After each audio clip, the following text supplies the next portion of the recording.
Υπάρχουν μέρες που η ίδια η γη μοιάζει να στενάζει, όταν η βροχή δεν πέφτει με σταγόνες, αλλά με αόρατα δάκρυα. Η 7η ημέρα του Δεκεμβρίου είναι μια τέτοια μέρα, μια μέρα που οι ζωντανοί και οι νεκροί γίνονται πιο κοντά ο ένας στον άλλο από ποτέ, όταν ο αέρας γεμίζει με τους ψίθυρους των προγόνων και πάνω από κάθε σπίτι όπου καίει ένα κερί, σαν να σκύβουν οι σκιές τους. Στη Ρωσία αυτή η μέρα ονομαζόταν παππούδια κλάματα. Και δεν ήταν τυχαίο που έκλαιγαν όχι από θλίψη, αλλά για να απαλλαγούν από αυτήν. Έκλαιγαν δυνατά, για να τους ακούσει ο ουρανός. Γιατί, όπως έλεγαν οι γριές, αν δεν κλάψει τον πόνο σου σήμερα, θα επιστρέψει διπλά και θα εγκατασταθεί στο σπίτι σου για πάντα. Αλλά αυτή η μέρα είναι κάτι περισσότερο από μια απλή μνήμη. Είναι ένας αρχαίος τελετουργικός καθαρισμός της ψυχής, που έχει τις ρίζες του στην εποχή που θεωρούσαν ότι τα δάκρυα ανοίγουν τις πύλες μεταξύ των κόσμων. Και αν ο άνθρωπος τα συγκρατεί, αν δεν αφήνει τον πόνο να βγει προς τα έξω, φέρνει την κακοτυχία. Δεν είναι τυχαίο που ο λαός έλεγε: όποιος δεν κλαίει αυτή τη μέρα, θα τον προλάβει το κλάμα αργότερα. Και η Εκκλησία αυτή τη μέρα θυμάται τη δίκαιη Ταβίφα. Μια γυναίκα, της οποίας η καλοσύνη νίκησε τον θάνατο.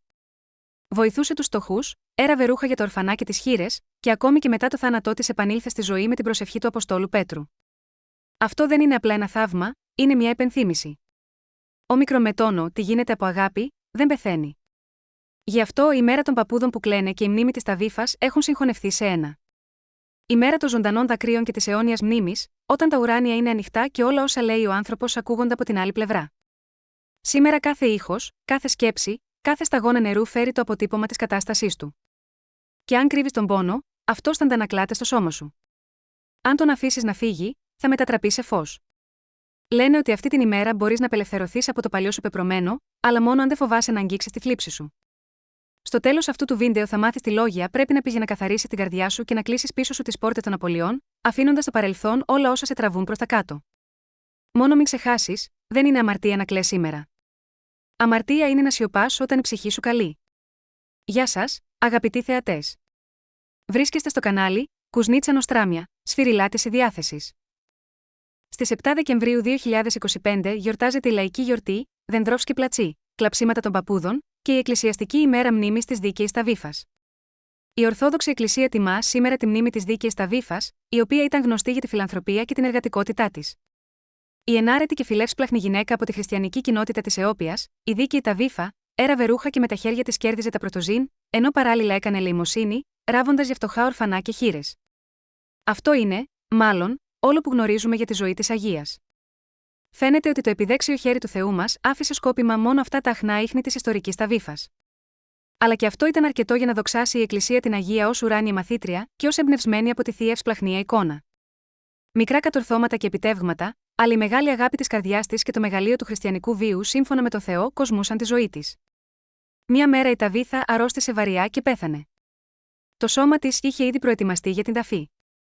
Όταν οι πιστοί κάλεσαν τον Απόστολο Πέτρο, που βρισκόταν εκείνη την εποχή στην πόλη Λιδέα, σήμερα πόλη Λότ, ο Πέτρος ήρθε στην Ιόπια, μπήκε στο δωμάτιο που βρισκόταν οι νεκροί και ζήτησε από όλους τους παρόντες να απομακρυνθούν. Ο Απόστολος προσευχήθηκε και είπε: Ταβίθα, σήκω. Μετά από αυτά τα λόγια, η κοπέλα άνοιξε τα μάτια της και κάθισε. Της έδωσε το χέρι και τη βοήθησε να σηκωθεί. Καλώντας τους πιστούς, ο Πέτρος τους την παρουσίασε ζωντανή. Μετά το θαύμα που συνέβη, πολλοί κάτοικοι της Ιόπιας πίστεψαν στο Χριστό. Λαϊκές παραδόσεις αυτής της ημέρας. Αυτή την ημερομηνία συνήθως βρέχει ή χιονίζει ελαφρά. Έτσι υποφέρει η φύση. Οι άνθρωποι αποφάσισαν να την υποστηρίξουν. Γι' αυτό στις 7 Δεκεμβρίου διοργανώνουν τελετουργικά θρήνους, κατά τη διάρκεια των οποίων θυμούνται τους συγγενείς και τους δικούς τους που έχουν περάσει στον άλλο κόσμο. Αυτή η γιορτή ονομάστηκε από το λαό Κλαυθμή των Παππούδων. Στις 7 Δεκεμβρίου επισκέπτονταν υποχρεωτικά τους τάφους των νεκρών, καθώς θεωρούταν ότι αν δεν το έκαναν, ο θάνατος θα ερχόταν και θα έφερνε το θάνατο στο σπίτι. Σίγουρα κάποιος θα πέθαινε στην οικογένεια. Το νεκροταφείο καθαριζόταν σχολαστικά. Οι γυναίκες με βελόνα από σιμίδα, οι άντρες με βελόνα από οδρύ. Μερικές φορές πρόσθεταν και βότανα με σκοπό να προστατεύσουν τους τάφους από την καταστροφή. Κατά τη διάρκεια του καθαρισμού, αναβάν υποχρεωτικά κεριά ανάλογα με τον αριθμό των νεκρών που αναπαύονταν στον τάφο. Με αυτόν τον τρόπο, οι συγγενείς έλεγαν στους νεκρούς ότι τους τιμούνται και τους τιμούν. Μετά την επιστροφή από το νεκροταφείο, κάθοντας στο τραπέζι, όπου το υποχρεωτικό πιάτο ήταν μια μνημόσυνη πίτα με λάχανο. Κάθε παρόν έπαιρνε ένα κομμάτι και έλεγε τα εξής λόγια: Η βασιλεία των ουρανών στον δούλο του Θεού, όνομα του αποθανόντος. Ας αναπαυθεί εν ειρήνη. Απαγορευόταν η κατανάλωση αλκοολούχων ποτών. Σερβίρονταν κομπόστα από αποξηραμένα φρούτα. Στους άπορους, στις 7 Δεκεμβρίου, έφερναν φαγητό, ενώ στους άστεγους επέτρεπαν να διανυκτερεύσουν στο σπίτι. Σήμερα, οι οικογένειες δέχονταν παιδιά που είχαν μείνει χωρίς συγγενείς. Αν δεν μπορούσαν να το αντέξουν οικονομικά, τα έπαιρναν μαζί τους εκείνη την ημέρα και τα τάιζαν μέχρι να χορτάσουν. Η πιο σημαντική παράδοση της 7 Δεκεμβρίου ήταν να χύνουν δάκρυα. Πρώτες άρχιζαν να κλαίνουν οι κοπέλες, θυμούμενες όλα τα καλά για τους νεκρούς που θυμόντουσαν. Μετά τις ακολουθούσαν οι γυναίκες και μετά οι άντρες. Τελευταίοι τελείωναν το κλάμα οι άντρες. Θεωρούσαν ότι σήμερα δεν ήταν ντροπή να χύσουν δάκρυα. Αντίθετα, έτσι έκλαιγαν τη θλίψη που είχε συσσωρευτεί κατά τη διάρκεια αυτής της περίοδου. Το γενικό κλάμα σταματούσε πριν τον ύπνο, γιατί το να κλαίει κανείς στο μαξιλάρι είναι κακός ιονός. Θα θυμάται τη θλίψη και θα ανταποκριθεί με κακούς εφιάλτες, καθώς και με ημικρανίες. Υπήρχε και σειρά θρήνου. Αρχικά θυμόντουσαν τους συγγενείς εξ αίματος, μετά τους άλλους συγγενείς. Ακολουθούσαν τα υιοθετημένα παιδιά και οι γονείς, οι φίλοι. Όμως οι γείτονες και οι φίλοι δεν θρηνούσαν, επειδή οι ξένοι ανησυχούν για την αμαρτία. Οι συνωμοσίες της 7 Δεκεμβρίου δεν διαβάζονταν, επειδή ήταν μεγάλη αμαρτία. Σύμφωνα με τα προμηνύματα, οι νεκροί μπορούσαν να πάρουν μαζί τους στον άλλο κόσμο όποιον παραβίαζε τους κανόνες. Τα κυριότερα απαγορεύματα αυτής της ημέρας. Σύμφωνα με τις παλιές παραδόσεις, παρά το γεγονός ότι η 7η ημέρα του Δεκεμβρίου στο λαϊκό ημερολόγιο ονομάζεται Παππούς Θρήνη, αυτή την ημέρα οι γυναίκες δεν πρέπει σε καμία περίπτωση να κλαίνουν στο μαξιλάρι. Το θέμα είναι ότι, σύμφωνα με τα προμηνύματα, το υλικό με το οποίο είναι γεμισμένο το μαξιλάρι μπορεί να θυμάται το κλάμα της 7 Δεκεμβρίου και στη συνέχεια να θυμίζει συνεχώς τις δυστυχίες και τις ταλαιπωρίες που προκαλούν δάκρυα. Επιπλέον, αν κάποιος άλλος ξαπλώσει σε αυτό το μαξιλάρι, θα πάρει πάνω του όλες τις θλίψεις και τις δυστυχίες εκείνης που έκλαιγε προηγουμένως πάνω του. Ωστόσο, πρέπει να κλάψετε στις 7 Δεκεμβρίου. Το κλάμα πρέπει να είναι πολύ δυνατό, ώστε να το ακούνε όλοι γύρω σας. Γι' αυτό και ονομάστηκε αυτή η μέρα κλάμα των παππούδων. Σύμφωνα με το προμήνυμα, όσο πιο δυνατά κλαίει μια γυναίκα, τόσο πιο ευτυχισμένος θα είναι ο χειμώνας για αυτήν. Διότι μαζί με τα δάκρυα θα φύγει και όλη η αρνητική ενέργεια που έχει συσσωρευτεί στην ψυχή της. Στις 7 Δεκεμβρίου δεν πρέπει να δείχνεις αδιαφορία προς τα ορφανά παιδιά. Έτσι, αν ζητήσουν βοήθεια, πρέπει να ανταποκριθείς αμέσως στο αίτημά τους, προσπαθώντας να βοηθήσεις όσο το δυνατόν περισσότερο με χρήματα, πράγματα, φαγητό, στέγη ή υπηρεσίες. Η άρνηση μπορεί να οδηγήσει σε θλιβερές συνέπειες, φτώχεια, πείνα, ασθένειες και μοναξιά. Δεν πρέπει να είστε υποκριτικοί την ημέρα των παππούδων. Όποιος πει ψέματα σήμερα, θα ζήσει όλο το χρόνο μέσα σε ψέματα και εξαπάτηση. Θα πρέπει να υποκρίνεστε συνεχώς, να βγάζετε άκρη και να βρίσκετε τρόπους για να αποφύγετε διάφορα είδη δυσκολιών. Δεν συνιστάτε να τρώτε αρτοσκευάσματα στις 7 Δεκεμβρίου. Αυτό ισχύει ιδιαίτερα για όσους ασχολούνται με το εμπόριο. Αν παραβιάσετε την απαγόρευση, στο μέλλον θα αντιμετωπίσετε οικονομικές δυσκολίες, καθώς και απάτες και κλοπές. Οι υπόλοιποι μπορούν να τρώνε τα πάντα, εκτός από ψωμί. Όποιος παραβιάσει την απαγόρευση, θα αντιμετωπίσει οικογενειακά προβλήματα, τα οποία θα πρέπει να λύσει μόνος του. Απαγορεύεται να γελάτε μέχρι δακρύων την ημέρα των παππούδων. Σύντομα θα πρέπει να κλάψετε από θλίψη ή μεγάλες δυσκολίες. Είναι μια ενεργητικά ισχυρή ημέρα, γι' αυτό δεν πρέπει να αφεθείτε στην τεμπελιά και την οκνηρία. Ακόμα και τα δύσκολα πράγματα, που δεν καταφέρατε να ολοκληρώσετε για πολύ καιρό, μπορούν να γίνουν εύκολα και απλά. Σύμφωνα με το προμήνυμα, όποιος τεμπελιάζει, πολύ σύντομα θα μείνει χωρίς χρήματα. Θα χρειαστεί να ζητήσετε βοήθεια από επιφανείς γνωστούς, καθώς και να χρεωθείτε. Θα είναι αρκετά δύσκολο να ξεπληρώσετε τα χρέη σας. Αυτή την ημέρα, για να αλλάξετε τη ζωή σας, να επιτύχετε και να γίνετε πιο ευτυχισμένοι, πείτε: Ο Θεός είναι πάντα μαζί μου και με βοηθά στο δρόμο μου προς την πλήρη αυθονία, πνευματική και υλική. Είμαι πλούσια, γιατί αυτό είναι το θέλημα του Θεού. Ευχαριστώ για τη βοήθεια και τις συμβουλές. Γράψτε αυτή τη φράση στα σχόλια για να αυξήσετε το αποτέλεσμα. Στις 7 Δεκεμβρίου ισχύουν ορισμένα λαϊκά σημάδια που προμηνύουν τι θα συμβεί με τον καιρό στο άμεσο μέλλον ή σε πιο μακροπρόθεσμη προοπτική. Τα αστέρια είναι αμυδρά, προμηνύοντας μια βροχερή μέρα. Ξηρός καιρός χωρίς βροχές. Ο χειμώνας θα είναι κρύος, παγωμένος και με χιονοθύελλες. Τα δέντρα έχουν ακόμα πολλά φύλλα, προμηνύοντας ένα μακρύ χειμώνα. Ο άνεμος φυσάει, ο καιρός θα παραμείνει κακός. Το πρωί θα έχει ομίχλη και θα ξεπαγώσει. Χρυσό ή κόκκινο ηλιοβασίλεμα σημαίνει κακό καιρό, βροχή και άνεμο. Το χρώμα των ρούχων επηρεάζει την υγεία, τη διάθεση και ακόμη και την επιτυχία. Για τις 7 Δεκεμβρίου, τα ευνοϊκά χρώματα είναι το κίτρινο, το μαύρο ή το χρυσό. Τα τυχερά νούμερα είναι 74, 87, 31, 83 και 60. Οι ευνοϊκές ώρες είναι από τις 10 ακριβώς έως τις 13 ακριβώς. Ποιοι θα είναι τυχεροί σήμερα? Οι Ταύροι, οι Αιγόκεροι και οι Σκορπιοί. Η Παρασκευή είναι η καλύτερη μέρα για να κάνετε απολογισμό της υλοποίησης του δημιουργικού σας δυναμικού και να επικοινωνήσετε με τους αγαπημένους σας. Σήμερα είναι καλύτερο να επικεντρωθείτε στη δημιουργικότητα, την προσωπική φροντίδα και τη λήψη αποφάσεων που αφορούν την προσωπική σας ζωή. Η προστασία της Αφροδίτης γεμίζει την Παρασκευή με ευχάριστες εντυπώσεις και συναισθήματα. Αυτή την ημέρα είναι καλύτερο να αναβάλλετε όλες τις σοβαρές και δύσκολες υποθέσεις και να ακυρώσετε τις δυσάρεστες συναντήσεις. Την Παρασκευή όλα τα αισθήματα οξύνονται και γι' αυτό τα όνειρα γεμίζουν με έντονες λεπτομέρειες, γίνονται πιο σαφή και αξέχαστα. Τέτοια όνειρα μπορούν να ερμηνευτούν από διαφορετικές οπτικές γωνίες. Συχνά μπορεί να έχουν πολλές σημασίες. Επιλέγοντας τη σωστή εκδοχή, ο άνθρωπος πρέπει να βασίζεται στα συναισθήματά του, τα οποία δεν απογοητεύουν ποτέ.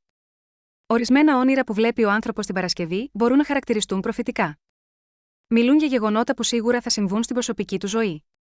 Συχνά σχετίζονται με συζύγους, ερωμένους και μέλη της οικογένειας. Σε μεγάλο βαθμό, κατά την αναζήτηση ερμηνειών, πρέπει να βασίζεστε στα δικά σας συναισθήματα. Ένας όνειρος που αφήνει ανησυχία και θλίψη μπορεί να έχει θετική σημασία. Και αν μετά την εξοικείωση με την ερμηνεία τα συναισθήματά σας άλλαξαν και οι φόβοι σας διαλύθηκαν, αξίζει να το εκλάβετε ως καλό σημάδι. Σε ορισμένες επιθυμίες, ο άνθρωπος δεν είναι έτοιμος να το παραδεχτεί στον εαυτό του, γεγονός που μερικές φορές δημιουργεί δυσκολίες. Τα όνειρα της Παρασκευής αποκαλύπτουν και εκθέτουν τέτοιες επιθυμίες και κίνητρα, επιτρέποντας τον άνθρωπο να δει την αλήθεια κατάματα και να σταματήσει να αρνείται τις ελπίδες του. Ένας άλλος τύπος ονείρων είναι η παρόρμηση για απελευθέρωση. Αν ο άνθρωπος ζει σε αυστηρή οικογένεια ή εργάζεται σε ένα σύστημα με σκληρούς κανόνες, το όνειρο μπορεί να αποκαλύψει τα αληθινά του συναισθήματα και να δείξει αν μια τέτοια ζωή είναι άνετη για αυτόν ή αν πρέπει να βρει μια διέξοδο από αυτή την κατάσταση. Τα όνειρα που βλέπει ο άνθρωπος την Παρασκευή είναι άρρηκτα συνδεδεμένα με την προσωπική του ζωή. Μπορούν να αφήνουν ευχάριστες αισθήσεις προσμονής, αλλά μπορούν και να προετοιμάζουν για απογοήτευση. Σε κάθε περίπτωση, αξίζει να θυμάστε ότι η αλλαγή των περιόδων της ζωής συνδέεται συχνά με γεγονότα της προσωπικής ζωής, επομένως οποιασδήποτε συναντήσεις και χωρισμοί πρέπει να θεωρούνται θετικά. Δεν μπορούν όλα τα όνειρα να ερμηνευτούν με σαφήνεια και χωρίς αμφιβολία. Αν σας φοβίζει η ποικιλία των διαθέσιμων ερμηνειών των ονείρων, προσπαθήστε να περιορίσετε το εύρος της αναζήτησης, θυμόμαστε τις λεπτομέρειες και προσθέτοντας διευκρινήσεις. Ζώδιο των γεννημένων στις 7 Δεκεμβρίου Σκορπιός. Οι γεννημένοι αυτή την ημέρα έχουν έμφυτη περιέργεια, ενδιαφέρον και αποφασιστικότητα. Λατρεύουν τις περιπέτειες, δεν κάθονται ποτέ σε ένα μέρος. Μπορεί να μετακομίζουν συχνά, να ταξιδεύουν, να αλλάζουν δουλειά. Είναι ασταθείς και ασταθείς, πολύ ενεργητικοί, ικανοί να συγκεντρωθούν σε ένα πράγμα και να επιτύχουν σε αυτό. Είναι εξαιρετικοί εργαζόμενοι. Με τη μέθοδο της δοκιμής και του λάθους μπορούν να φέρουν το έργο τους σε απόλυτη τελειότητα. Αυτοί οι άνθρωποι είναι πολύ ελκυστικοί και γοητευτικοί για τους γύρω τους. Κάνουν εύκολα φίλους, οι οποίοι στη συνέχεια τους βοηθούν με χαρά. Αυτοί οι άνθρωποι είναι πολύ ανοιχτοί, θετικοί και καλοί. Ποτέ δεν μπορούν να μείνουν αμέτωχοι όταν κάποιος έχει πρόβλημα. Βοηθούν τους δικούς τους χωρίς να περιμένουν να τους το ζητήσουν. Συνήθως προσπαθούν να κρύψουν την εξυπνάδα και την εξαιρετική τους διαίσθηση. Σαν γκρίζοι καρδινάλοι, κρύβονται στη σκιά, ελέγχοντας την κατάσταση από απόσταση. Είναι ικανοί για ίντριγκες, ψέματα και εξαπάτηση. Είναι πολύ πονηροί και διορατικοί. Είναι πολύ αντιφατικοί άνθρωποι. Τα αρνητικά χαρακτηριστικά τους συνυπάρχουν εύκολα με τα θετικά. Είναι ταυτόχρονα καλοί και φιλικοί, αποφασιστικοί και σταθεροί. Τα άτομα που γεννήθηκαν αυτή την ημέρα διαθέτουν εσωτερική ηρεμία και αυτοπεποίθηση. Είναι γεννημένοι διπλωμάτες, δεν τους αρέσει να εμπλέκονται σε συγκρούσεις, αλλά αν χρειαστεί μπορούν να ξεκαθαρίσουν τις σχέσεις τους. Είναι δύσκολο να τους χαρακτηρίσει κανείς ισορροπημένους και ήρεμους. Δεν θα επιδεινώσουν μια διαμάχη. Μάλλον θα αναλάβουν το ρόλο του διαιτητή και του ειρηνοποιού. Οι Σκορπιοί που γεννήθηκαν στις 7 Δεκεμβρίου μπορούν να δημιουργήσουν οικογένεια με ιχθύς, κρυούς, καρκίνους, αιγόκυρους και παρθένους, αλλά δεν ταιριάζουν με υδροχόους, λέοντες και ζυγούς. Σύμφωνα με την παράδοση, όσοι γεννήθηκαν αυτή την ημέρα έχουν ένα ιδιαίτερο χάρισμα. Μπορούν να ανακουφίσουν τον πόνο των άλλων. Το κρίσταλο είναι το κατάλληλο φυλαχτό για αυτούς. Αυτός ο λίθος βοηθά να αποκτήσει κανείς διάβγεια μυαλού και να αποφύγει τις δυσκολίες. Το βάζουν κάτω από το μαξιλάρι για να αποφύγουν τα κακά όνειρα. Στις 7 Δεκεμβρίου γιορτάζουν τα ονόματά τους οι Αλέξανδρος, Θεδότης, Αλέξιος, Σεργέη, Αφανάσιος, Νίκον, Αντωνίν, Παύλος, Βαλέριος, Ιβάν, Βασίλειος, Κύριλλος, Βενιαμίν, Γεώργιος, Ευγένιος, Μαξιμιλιανός, Ιλαρίωνας, Μιχαήλ, Νικόλαος, Φιόντας, Φεδούλ, Ελισάβετ, Κοσίνια. Και όταν η μέρα πλησιάζει στο τέλος της, αρχίζουμε να ακούμε αυτό που δεν παρατηρούμε στη φασαρία. Σαν κάποιον να ψιθυρίζει στη σιωπή. Θυμήσου. Και αυτά τα λόγια δεν προέρχονται από τον κόσμο των ζωντανών. Σήμερα, 7 Δεκεμβρίου, το όριο μεταξύ των κόσμων είναι λεπτό, και οι ψυχές εκείνων που κάποτε έζησαν περπατούν στη γη, ακούγοντας αν κάποιος τους φώναξε με το όνομά τους. Αν τους φώναξε, έρχονται. Μη φοβάσαι, δεν είναι για να σε τρομάξουν, αλλά για να σε συγχωρήσουν. Λένε ότι αυτό το βράδυ δεν πρέπει να κάθεσαι με τα φώτα αναμένα. Καλύτερα να ανάψεις ένα κερί, ένα μόνο, αλλά ζωντανό, ζεστό, με φλόγα που αναπνέει. Κάθισε απέναντι και ψιθύρισε. Όλοι όσοι αγάπησα, όσοι έχασα, όσοι δεν πρόλαβα να αγκαλιάσω, σας βλέπω. Δεν σας καλώ, αλλά σας θυμάμαι. Ας γίνει η μνήμη μου το φως σας, και η δύναμή σας η προστασία μου. Η φλόγα του κεριού θα τρεμοπαίξει εκείνη τη στιγμή, και αυτό θα είναι το σημάδι. Θεώρησε ότι σε άκουσαν. Μην ζητάς τίποτα, απλά ευχαρίστησε. Γιατί σήμερα, όμικρον με τόνο ότι λέγεται με αγάπη, σφραγίζεται για πάντα στους ουρανούς. Οι πρόγονοι μας ήξεραν ότι το κλάμα δεν αποδυναμώνει τον άνθρωπο, αλλά καθαρίζει το μονοπάτι. Γιατί τα δάκρυα είναι νερό, μέσω του οποίου η ψυχή ανακτά τη ζωή της. Μετά από μακρά ταλαιπωρία έρχεται η ηρεμία, και μετά την ηρεμία η δύναμη. Και σε αυτή τη δύναμη κρύβεται ένας αρχαίος νόμος, που μεταδόθηκε ψιθυριστά από γενιά σε γενιά. Όποιος άφησε πίσω τον θρήνο, θα βρει ξανά τη χαρά. Όποιος συγχώρεσε, δεν θα τον αγγίξει η δυστυχία. Όποιος θυμάται, δεν θα το ξεχάσει ο Θεός. Να θυμάσαι αυτά τα λόγια. Αυτή είναι η φόρμουλα της ημέρας των παππούδων. Αν την προφέρεις το βράδυ με το φως ενός κεριού, όχι με τα χείλη, αλλά με την καρδιά, τότε οι παλιές προσβολές θα φύγουν, σαν το νερό που παρασύρει η φθινοπορεινή βροχή. Και στη θέση τους θα έρθει αυτό που οι αρχαίοι ονόμαζαν φως του γένους, η ήσυχη, αόρατη παρουσία εκείνων που είναι πάντα μαζί σου. Έτσι τελειώνει η μέρα, στην οποία κλαίνε όχι από πόνο, αλλά από απελευθέρωση. Η μέρα, όταν ο κόσμος των ζωντανών σκύβει το κεφάλι μπροστά στον κόσμο της αιωνιότητας. Η μέρα, όταν τα δάκρυά σου μετατρέπονται σε προσευχή. Και αν τώρα είναι δύσκολο για σένα, απλά πες: ο πόνος φεύγει, η μνήμη μένει, αλλά η ζωή συνεχίζεται, και τότε το σκοτάδι γύρω θα γίνει πιο φωτεινό. Ας γίνει αυτή η μέρα για σένα μια ήσυχη κάθαρση.